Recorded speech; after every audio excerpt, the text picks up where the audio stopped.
ఈ వీక్లో big బాస్లోకి X contestants వచ్చి నామినేట్ చేయడం ఎలా అనిపించింది మీకు? నాకు నచ్చింది. ఎందుకంటే సహజంగా నామినేట్స్ ఎవరేస్తారంటే లోపల ఉన్న వ్యక్తులు, ఒకరి మీద ఒకరు పడని వ్యక్తులు, వాళ్ళ వీక్లో మొత్తం డిస్టర్బ్ అయిన పాయింట్స్ చెప్పి నామినేట్ చేస్తుంటారు.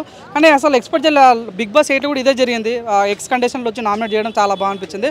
ఈసారి కూడా ఎక్స్ కంటెస్టెంట్ మేము అనుకున్న మాస్క్ మ్యాన్ వాళ్ళంతా అట్లా వచ్చారు అనుకున్నాం, కానీ కొంత డిఫరెంట్గా ప్లాన్ చేశారు.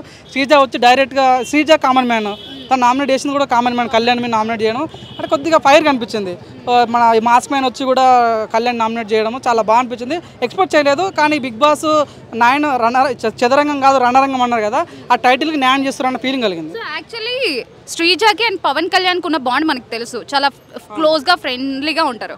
బట్ ఆవిడే వచ్చి ఆయన్ని నామినేట్ చేయడం ఎంతవరకు కరెక్ట్? శ్రీజ మీరు అబ్జర్వ్ చేస్తారు లేదో, శ్రీజ ఒక మాట చెప్పింది, కళ్యాణ్ నువ్వు ఎందుకు తనజ దగ్గరికి వెళ్తున్నావు, అంతకుముందు రీతు దగ్గరికి వెళ్ళినావు, రీతు నీకు అంత సపోర్ట్ ఇవ్వలేదు, మెల్లగా తనజ దగ్గరికి వెళ్తున్నావు అని ఇంటి ఇచ్చింది ఎవరు? శ్రీజనే. నువ్వు ఫుటేజ్ కోసం ట్రై చేస్తున్నావు అని చెప్పింది శ్రీజనే. అవునని కాదని కళ్యాణ్ మేలు కోరే వ్యక్తి ఎవరు? శ్రీజ. శ్రీజ చెప్పిన మాట కూడా వినలేదు కళ్యాణ్. సో ఆ విషయంలో తను నచ్చలేదు. తను అదే కోరుకుంటున్నా, నా కామన్ మ్యాన్ నా కళ్యాణ్ అన్న వ్యక్తి తను మంచిగా గేమ్ ఆడి ప్రజలు కళ్యాణ్ అన్న వ్యక్తి ఎవరంటే సోల్జరు. తను దేశం కోసం యుద్ధం చేసిన వ్యక్తి బిగ్ బాస్లో యుద్ధం చేస్తున్నాడు. నిజంగా చెప్తే చాలామంది తిడుతున్నారు కామెంట్లలో, కళ్యాణ్ గురించి మాట్లాడతావా అంటే బరాబర్ మాట్లాడతా కళ్యాణ్ గురించి. ఎందుకంటే తను అగ్నిపరీక్ష షోకి వెళ్ళిండు. అగ్నిపరీక్ష షోకి వెళ్తే తను ఉత్తనే ఓట్లేసి గెలిపించాం. తనని అగ్నిపరీక్ష ఉన్నవాడు బయటికి వెళ్ళిపోవాల్సిన వ్యక్తిని బిగ్ బాస్ నేను పంపించాం. ఎందుకంటే తనకు సోల్జర్ కాబట్టి. అలాంటి ఒక సోల్జర్ పోయి బిగ్ బాస్ పోయి అమ్మలతో పూజ కడితే నాకు నచ్చట్లేదు.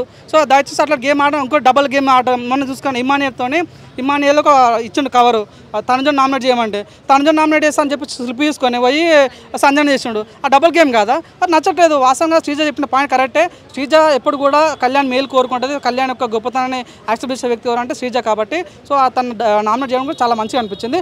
ఈవెన్ తను చెప్తున్నా డిఫెండ్ చేసుకోలేకపోతున్నాడు. తను లాస్ట్ టైం రమ్య మోక్ష కూడా ఇదే పాయింట్ చెప్పింది, ఎందుకు నువ్వు అమ్మాయిల చుట్టూ తిరుగుతున్నావు, నువ్వు సొంత కంటెంట్ చేసుకుని నీకు రాదా అని అంటే కూడా డిఫెండ్ చేయలేకపోతున్నాడు తను. సో అట్లాంటి వ్యక్తి ఇప్పుడు శ్రీజను కూడా డిఫెండ్ చేయకపోవడం కరెక్ట్ కాదన్న ఫీలింగ్ అయితే కలిగింది. అంటే మీ అభిప్రాయం ఏంటి, కళ్యాణ్ తనుజతో ఫ్రెండ్షిప్ చేయడం వల్ల ఈ నెగటివ్ అనేది అంతా? అవును, ఎస్, బరాబర్ అండి. ఎందుకంటే కళ్యాణ్ అనే వ్యక్తి బిగ్ బాస్ 9 అగ్నిపరీక్ష షో జరిగింది, అది ఇంచుమించు 40 రోజులు జరిగింది. అప్పుడే తను ప్రజలకు చాలా క్లోజ్ దగ్గర అయ్యిండు. అట్లాంటి వ్యక్తి ఏం చేయాలి, నాకు ఇప్పుడు ఈ లవ్ ట్రాక్లు ఈ బాండింగ్లు అవసరం లేదు, నేను ఒక సోల్జర్ని, గేమ్ ఆడాలనే ఉద్దేశంతో గేమ్ ఆడాలి.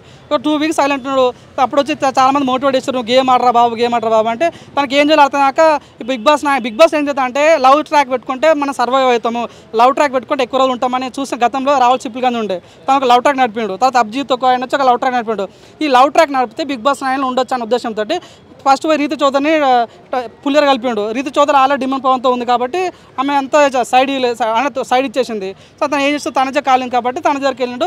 అది ప్రజలకు నచ్చలేదు. వాస్తవంగా తను అనుకున్న రీతి మాకైతే నచ్చలేదు కాబట్టి ఆ రకంగా తన నెగిటివ్ అయితే స్టార్ట్ అయింది. ఈవెన్ ఆ ఇంపాక్ట్ తనజ కూడా కలిగింది.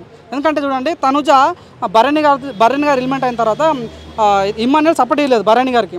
ఆ కుళ్ళు పెట్టుకొని మన ఇమ్మాన్యుయల్ క్లోజ్ ఉండలేదు. మేము ఎందుకంటే మీరు ఏ పేజ్ ఇన్స్టా పేజ్ చూసుకున్నా ఇమ్మాన్యుయల్ తనుజ అంటే మాకు ఒక రకమైన రెస్పెక్ట్. ఏంటంటే వాళ్ళిద్దరు చూడగానే ఈ పేరు బాగుంది, వీళ్ళిద్దరు కలిసి ఉంటే బాగుంటుంది అనుకున్నాం. కానీ ఇప్పుడు తనుజ కూడా ఏదో డబుల్ గేమ్ ఆడటం మాకు నచ్చలేదు. ఈవెన్ నిన్న ఒక టాస్క్ జరిగిందండి, మాధురి ఇందులో ఏమో భరణి గారు నాన్న అన్నది, మాధురిని మమ్మీ అంటుంది. సో మాధురికి 3 ఇచ్చారు. ఏదంటే ఇన్విజిబుల్ ఒకటి ఇచ్చారు, ఒకటి బాత్రూమ్ కడిగే టాస్క్ ఇచ్చారు, ఒక డైరెక్ట్ నామినేషన్. నీకు అంత ప్రేమ ఉంటే, నీకు మాధురి మీద అంత మదర్ సెంటిమెంట్ ఫీలింగ్ ఉంటే నువ్వు వాష్రూమ్ కడిగే ఛాన్స్ ఇచ్చి డైరెక్ట్ నామినేషన్ ఎందుకు వేసినావు? డబుల్ గేమ్ కాదా?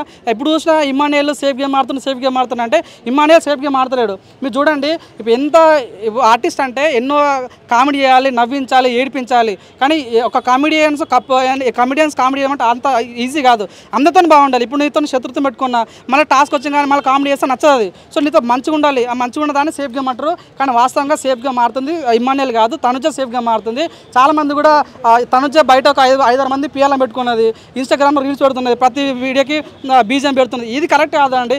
ఎవరు గేమ్ ఏ రోజన్నా తనుజ కప్పు, ఏ రోజన్నా టాస్క్ అయిందా, ఏదైనా టాస్క్ గెలిచిందా, ఏ రోజైనా క్యాప్టెన్ అయిందా? అటువంటి వ్యక్తికి ఎందుకు అంత సపోర్ట్ ఇస్తున్నారు? అవునని కథలు సుమన్ శెట్టి అనే వ్యక్తి చాలా మంచి గేమ్ ఆడుతున్నాడు.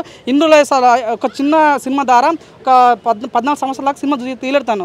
అట్లాంటి వ్యక్తి మంచి గేమ్ ఆడితే అట్లాంటి సపోర్ట్ చేయాలి. ఇందులో కూడా లాస్ట్ టైం బిగ్ బాస్ 7లో పల్లె ప్రశ్న వ్యక్తి వచ్చిండు, ఆయన సెంటిమెంట్ క్రియేట్ చేసి అదే కప్పు కొట్టుకుపోయాడు. ప్రతిసారి సెంటిమెంట్ వచ్చిన వాళ్ళు కప్పు ఎందుకు ఇస్తారు? కష్టపడేవాడిని కదా కప్పు ఇవ్వాల్సింది.